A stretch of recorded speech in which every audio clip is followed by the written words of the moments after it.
आज़ादी का अमृत महोत्सव ਨੂੰ ਸਮਰਪਿਤ ਆਜ਼ਾਦੀ का सफ़र तहत ਅਸੀਂ ਭਾਰਤੀ ਆਜ਼ਾਦੀ ਵਿੱਚ ਯੋਗਦਾਨ ਪਾਉਣ ਵਾਲੇ ਵੱਖ-ਵੱਖ ਮੰਨੇ ਪਰਮੰਨੇ ਅਤੇ ਗੁਮਨਾਮ ਆਜ਼ਾਦੀ ਸੰਗਰਾਮੀਆਂ ਦੇ ਜੀਵਨ ਦੇ ਪਹਿਲੂਆਂ ਤੋਂ ਤੁਹਾਨੂੰ ਜਾਣੂ ਕਰਵਾਉਂਦੇ ਹਾਂ। ਇਸ ਤੋਂ ਇਲਾਵਾ ਆਜ਼ਾਦੀ ਦੇ ਸੰਘਰਸ਼ ਨਾਲ ਜੁੜੀਆਂ ਹੋਰ ਗਤੀਵਿਧੀਆਂ ਬਾਰੇ ਵੀ ਦੱਸਦੇ ਹਾਂ। ਅੱਜ ਦੀ ਕੜੀ ਵਿੱਚ ਅਸੀਂ ਤੁਹਾਨੂੰ ਸੁਤੰਤਰਤਾ ਸੈਨਾਨੀ ਸੁਰਿੰਦਰ ਨਾਥ ਬੈਨਰਜੀ, ਵੰਦੇ ਮਾਤਰਮ ਅੰਗਰੇਜ਼ੀ ਅਖਬਾਰ, ਇਨਕਲਾਬੀ ਰਾਮ ਬਾਬੂ ਉਰਫ ਭਗਤ ਅਤੇ ਸ਼ਹੀਦ ਗੁੰਨੂ ਬਾਰੇ ਜਾਣਕਾਰੀ ਦੇ ਰਹੇ ਹਾਂ।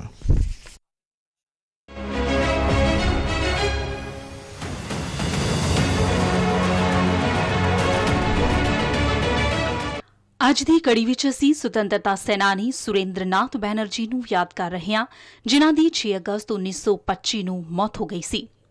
ਰਾਸ਼ਟਰਗੁਰੂ ਦੇ ਤੌਰ ਤੇ ਮਸ਼ਹੂਰ ਬੈਨਰਜੀ ਨੇ 1876 ਵਿੱਚ ਬਰਤਾਨਵੀ ਭਾਰਤ ਵਿੱਚ ਪ੍ਰਮੁੱਖ ਰਾਸ਼ਟਰਵਾਦੀ ਸੰਗਠਨ ਇੰਡੀਅਨ ਨੈਸ਼ਨਲ ਐਸੋਸੀਏਸ਼ਨ ਦੀ ਸਥਾਪਨਾ ਕੀਤੀ। ਸੁਰਿੰਦਰ ਨਾਥ ਬੈਨਰਜੀ ਦਾ ਜਨਮ 10 ਨਵੰਬਰ 1848 ਨੂੰ ਕਲਕੱਤਾ ਵਿੱਚ ਹੋਇਆ ਸੀ। ਉਨ੍ਹਾਂ ਨੇ 1870 ਵਿੱਚ ਭਾਰਤੀ ਸਿਵਲ ਸੇਵਾ ਦੀ ਪ੍ਰੀਖਿਆ ਪਾਸ ਕੀਤੀ, ਪਰ ਬਰਤਾਨਵੀ ਪ੍ਰਸ਼ਾਸਨ ਵੱਲੋਂ ਉਨ੍ਹਾਂ ਨੂੰ ਅਯੋਗ ਕਰਾਰ ਦਿੱਤਾ ਗਿਆ। ਇਸ ਫੈਸਲੇ ਵਿਰੁੱਧ ਕੇਸ ਜਿੱਤਣ ਤੋਂ ਬਾਅਦ ਉਨ੍ਹਾਂ ਨੂੰ ਸਿਲਹਟ ਵਿੱਚ ਸਹਾਇਕ ਮੈਜਿਸਟ੍ਰੇਟ ਵਜੋਂ ਨਿਯੁਕਤ ਕੀਤਾ ਗਿਆ, ਪਰ ਛੇਤੀ ਹੀ ਬਰਤਾਨਵੀ ਪ੍ਰਸ਼ਾਸਨ ਨੇ ਉਨ੍ਹਾਂ ਦੀ ਗਲਤੀ ਦਾ ਹਵਾਲਾ ਦੇ ਕੇ ਉਨ੍ਹਾਂ ਨੂੰ ਅਹੁਦੇ ਤੋਂ ਹਟਾ ਦਿੱਤਾ ਅਤੇ ਇਸ ਵਾਰ ਉਨ੍ਹਾਂ ਦੀ ਅਪੀਲ ਨੂੰ ਵੀ ਬਰਤਾਨਵੀ ਅਦਾਲਤਾਂ ਨੇ ਰੱਦ ਕਰ ਦਿੱਤਾ ਸੀ। ਇਸ ਤੋਂ ਬਾਅਦ ਬੈਨਰਜੀ ਨੇ ਇੰਡੀਅਨ ਐਸੋਸੀਏਸ਼ਨ ਦਾ ਗਠਨ ਕੀਤਾ, ਜਿਹੜਾ ਪਹਿਲਾ ਆਲ ਇੰਡੀਆ ਰਾਸ਼ਟਰਵਾਦੀ ਸੰਗਠਨ ਸੀ। ਉਹ 1885 ਵਿੱਚ ਭਾਰਤੀ ਰਾਸ਼ਟਰੀ ਕਾਂਗਰਸ ਦੇ ਗਠਨ ਮਗਰੋਂ ਤੁਰੰਤ ਇਸ ਦੇ ਮੈਂਬਰ ਬਣ ਗਏ।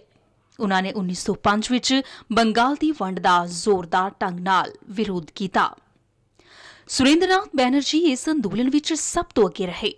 ਉਨ੍ਹਾਂ ਨੇ ਪੂਰੇ ਬੰਗਾਲ ਅਤੇ ਭਾਰਤ ਵਿੱਚ ਵਿਰੋਧ ਪ੍ਰਦਰਸ਼ਨਾਂ, ਪਟੀਸ਼ਨਾਂ ਅਤੇ ਵਿਆਪਕ ਜਨਤਕ ਸਮਰਥਨ ਹਾਸਲ ਕਰਨ ਲਈ ਉਪਰਾਲੇ ਕੀਤੇ, ਜਿਸ ਦੇ ਚਲਦਿਆਂ ਆਖਰਕਾਰ ਅੰਗਰੇਜ਼ਾਂ ਨੂੰ ਬੰਗਾਲ ਦੀ ਵੰਡ ਦੇ ਫੈਸਲੇ ਨੂੰ ਵਾਪਸ ਲੈਣ ਲਈ ਮਜਬੂਰ ਹੋਣਾ ਪਿਆ।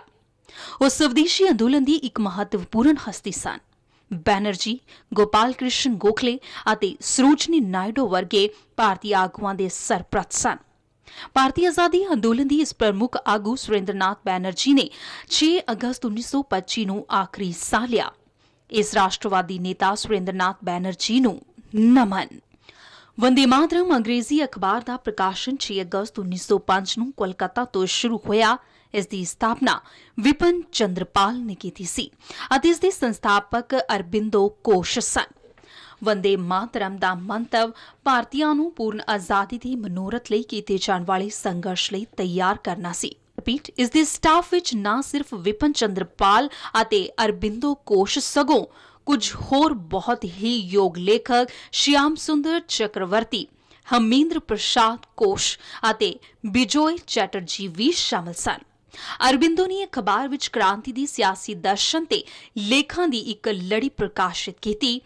ਵੰਦੇ ਮਾਤਰਮ ਵਿੱਚ ਅਰਬਿੰਦੋ ਘੋਸ਼ ਦੇ ਸੰਪਾਦਕੀ ਦੀ ਪ੍ਰਸ਼ੰਸਾ ਕਰਦੇ ਹੋਏ ਵਿਪਨ ਚੰਦਰਪਾਲ ਨੇ ਕਿਹਾ ਸੀ, ਵੰਦੇ ਮਾਤਰਮ ਦੇਸ਼ ਵਿੱਚ ਇੱਕ ਅਜਿਹੀ ਤਾਕਤ ਸੀ ਜਿਸ ਨੂੰ ਨਜ਼ਰ ਅੰਦਾਜ਼ ਕਰਨ ਦੀ ਹਿੰਮਤ ਕਿਸੇ ਵਿੱਚ ਵੀ ਨਹੀਂ ਸੀ, ਚਾਹੇ ਉਹ ਇਸ ਤੋਂ ਕਿੰਨਾ ਵੀ ਡਰਦਾ ਹੋਵੇ ਜਾਂ ਨਫ਼ਰਤ ਕਰੇ।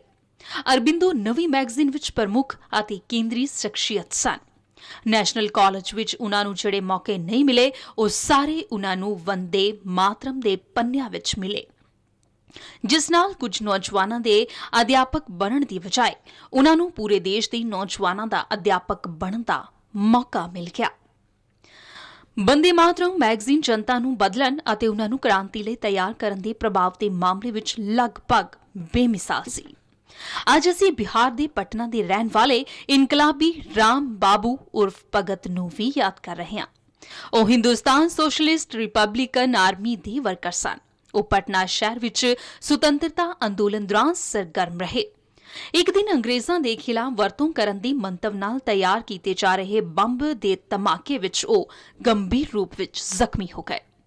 ਰਾਮ ਬਾਬੂ ਨੂੰ ਪਟਨਾ ਦੇ ਜਨਰਲ ਹਸਪਤਾਲ ਭੇਜਿਆ ਗਿਆ, ਜਿੱਥੇ 6 ਅਗਸਤ 1931 ਨੂੰ ਉਨ੍ਹਾਂ ਦੀ ਮੌਤ ਹੋ ਗਈ। ਅਸੀਂ ਰਾਮ ਬਾਬੂ ਨੂੰ ਕੋਟ-ਕੋਟ ਨਮਨ ਕਰਦੇ ਹਾਂ। ਅਸੀਂ ਮਹਾਰਾਸ਼ਟਰ ਦੇ 17 ਦੇ ਰਹਿਣ ਵਾਲੇ ਸ਼ਹੀਦ ਗੁੰਨੂ ਨੂੰ ਵੀ ਯਾਦ ਕਰਦੇ ਹਾਂ। ਉਨ੍ਹਾਂ ਨੇ 1857 ਵਿੱਚ ਆਜ਼ਾਦੀ ਦੀ ਪਹਿਲੀ ਲੜਾਈ ਵਿੱਚ ਹਿੱਸਾ ਲਿਆ ਸੀ। ਉਹ ਸ਼ੁਰੂਆਤ ਵਿੱਚ ਈਸਟ ਇੰਡੀਆ ਕੰਪਨੀ ਦੀ ਫੌਜ ਵਿੱਚ ਇੱਕ ਸਿਪਾਹੀ ਸਨ, ਪਰ ਉਹ ਬਾਗੀਆਂ ਵਿੱਚ ਸ਼ਾਮਲ ਹੋ ਗਏ ਅਤੇ ਮਹਾਰਾਸ਼ਟਰ ਵਿੱਚ ਵੱਖ-ਵੱਖ ਥਾਵਾਂ ਤੇ ਕਈ ਵਾਰ ਅੰਗਰੇਜ਼ਾਂ ਨਾਲ ਲੜੇ। ਇੱਕ ਕਾਰਵਾਈ ਦੌਰਾਨ ਕੰਪਨੀ ਦੇ ਸਿਪਾਹੀਆਂ ਨੇ ਉਨ੍ਹਾਂ ਨੂੰ ਗ੍ਰਿਫਤਾਰ ਕਰ ਲਿਆ ਅਤੇ ਉਨ੍ਹਾਂ ਤੇ ਬਗਾਵਤ ਲਈ ਮੁਕੱਦਮਾ ਚਲਾਇਆ ਗਿਆ। ਗੁੰਨੂ ਨੂੰ ਬੇੜੀਆਂ ਵਿੱਚ ਜਕੜ ਕੇ ਸਖਤ ਉਮਰ ਕੈਦ ਦੀ ਸਜ਼ਾ ਸੁਣਾਈ ਗਈ ਅਤੇ 6 ਅਗਸਤ 1859 ਨੂੰ ਅੰਡੇਮਾਨ ਟਾਪੂ ਵਿੱਚ ਹਿਰਾਸਤ ਦੌਰਾਨ ਉਨ੍ਹਾਂ ਦੀ ਮੌਤ ਹੋ ਗਈ। ਦੇਸ਼ ਦੇ ਇਸ ਬਹਾਦਰ ਪੁੱਤਰ ਸ਼ਹੀਦ ਗੁੰਨੂ ਨੂੰ ਸਲਾਮ।